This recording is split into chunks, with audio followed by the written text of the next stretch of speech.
So options have been around a long time, and people have been losing money in them for a long time too.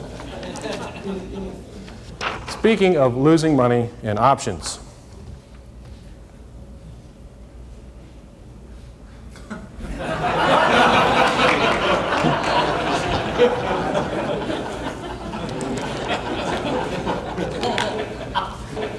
you've heard the old cliche, buy low, sell high. Well, I'm afraid that in the world of options, even that simple adage doesn't work. If you buy low, you may not make money. If you sell high, you may not make money. Let's look at an example of this. Do you remember when the market crashed in 1986? It's erased from most people's memory since 1987 occurred. But in September of that year, the market had a very severe drop. Now let's suppose we had two geniuses operating in the market at that time, two market timing geniuses. There they are. Now one of them has a wonderful model, particularly for picking tops.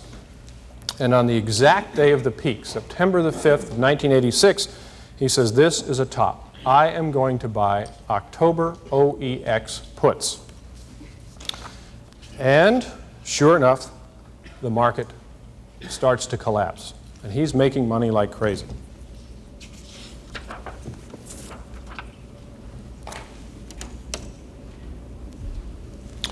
The Dow at that time was 1,922 and moved rapidly lower.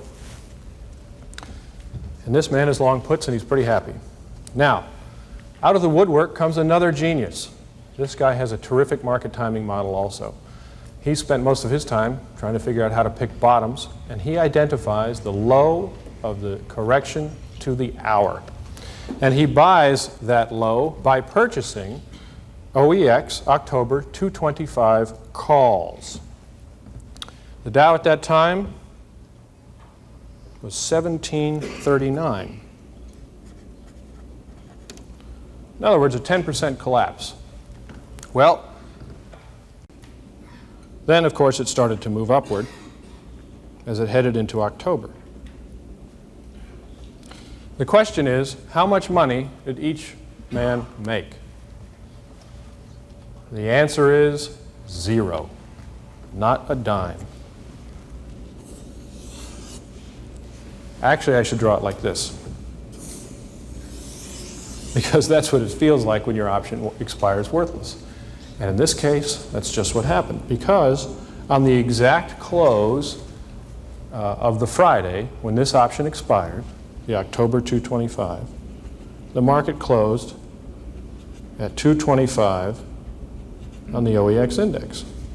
So both the put that this gentleman purchased and the call that this man bought went out worth nothing.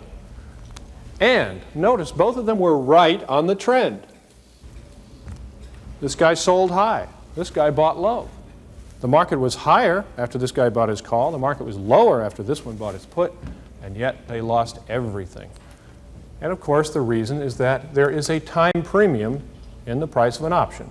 You pay for the privilege of buying it by paying a little bit extra to someone above the value of the strike price so that his risk is minimized and yours is increased to that extent.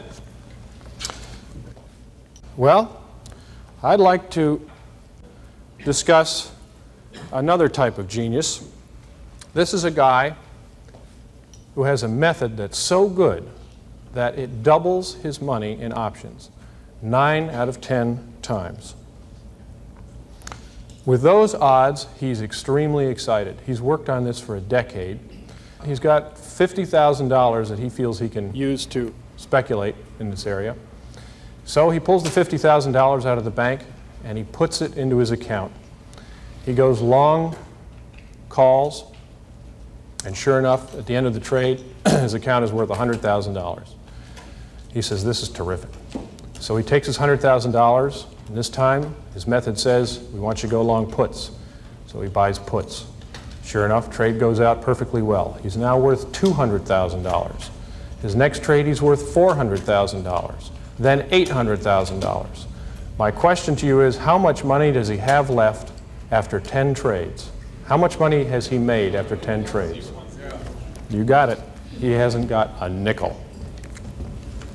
He's got this much. What was his mistake? He kept putting it all in.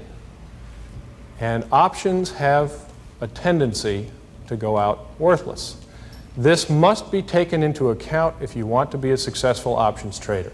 The most successful options traders take into account that fact. They say, I know that a lot of the purchases I make in options are going to lose money.